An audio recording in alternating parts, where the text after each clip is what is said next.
Do you agree with anybody who comes up with the sentence, he was to blame for being knifed in broad daylight 15 times in his neck? If you're asking me who's to blame, I say the assailant, much like Douglas Murray said that the Christchurch killer, the one who massacred the Muslims in the mosque, but only the killer was to blame, not those who radicalized him into... This one took place the week after Salman Rushdie was stabbed on a New York stage, an event that many of you will remember. And for some context about what they're debating here, in 1989, Ayatollah Khomeini of Iran issued a fatwa calling for the death of Rushdie after his book, The Satanic Verses, which was declared blasphemous. So this debate for me highlights some much bigger issues that we are still facing. So let's get into it. So ladies and gentlemen, I like this YouTuber Rattlesnake always putting the debates out there. Something happened to a person done by a Muslim person.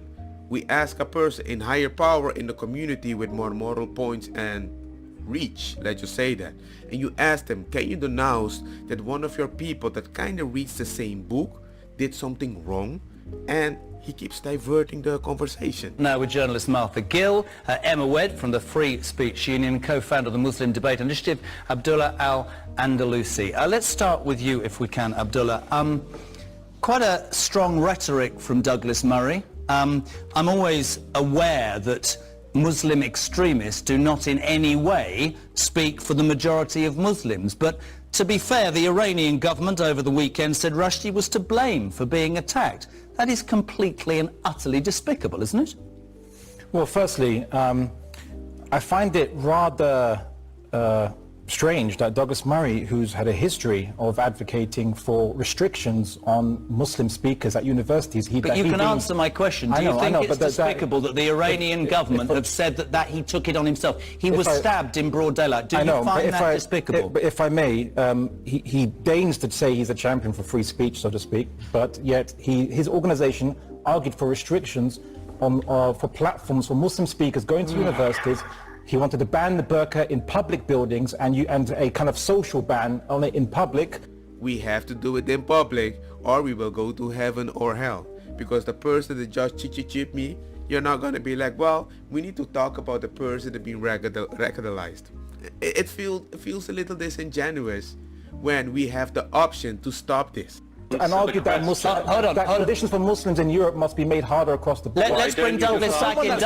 Douglas, wait. I find it a little. I find it a little bit strange that he should deign to call himself, brazenly call himself, or at least imply some kind of champion for free speech or free expression. Look, I've probably got to answer that. You'll have noticed, and all of your viewers will have noticed, that this Islamist lunatic in your studio can't answer the basic question. Let's try it again and make it simple for you.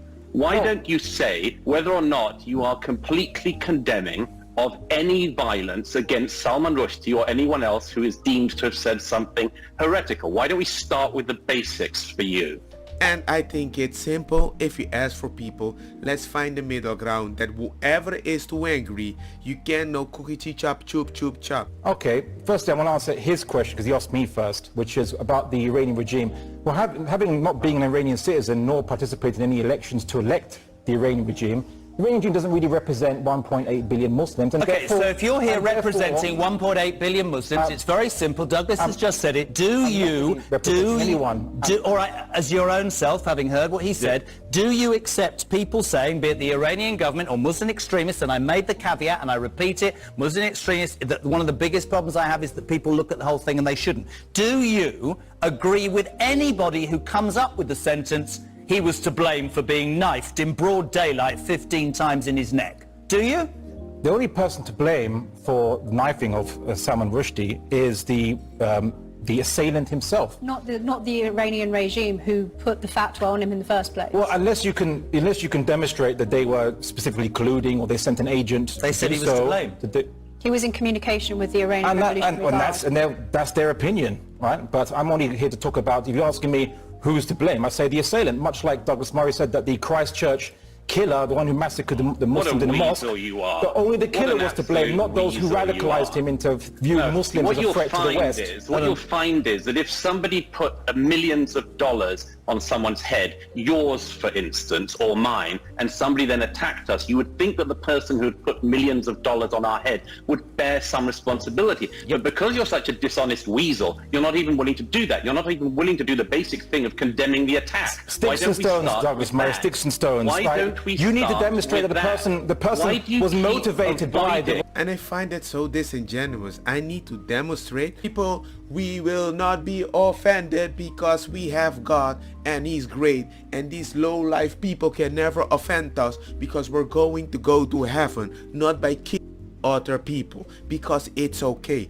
If you would condemn in such a way, I would respect you way more. If I see a freaking Christian saying the same thing that Jesus Christ says, bada bing, bada boom, I can say, that is in Leviticus, you idiot. I don't go out screaming, I'm Christian, you're gay, die. And that's something that I would call out.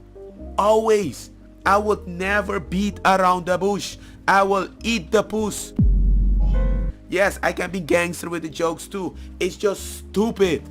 I don't understand why certain Muslims beat around the bush and they can't handle it. It's not bacon. That's racist. Great in Saudi Arabia, works in Turkey, works in Indonesia, doesn't work in Britain. In fact, it's a recipe for utter disaster because unlike our cultures, which are rather tolerant to the point of being weak sometimes, they don't compromise on their values. Look at what happened with that World Cup thing in freaking Qatar. People were LGBTQ. They went over there. Were they open about those options? No, they were not.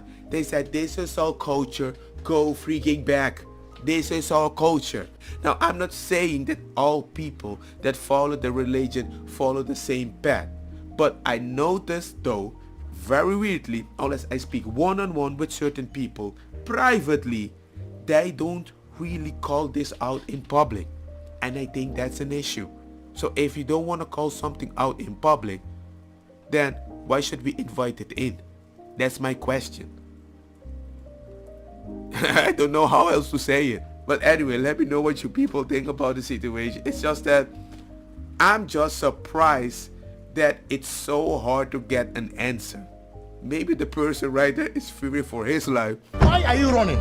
Hit the like button, share the video, because I can't be the only one that is that frustrated to be tolerant and I don't get the same level of respect for the things that I'm worried about.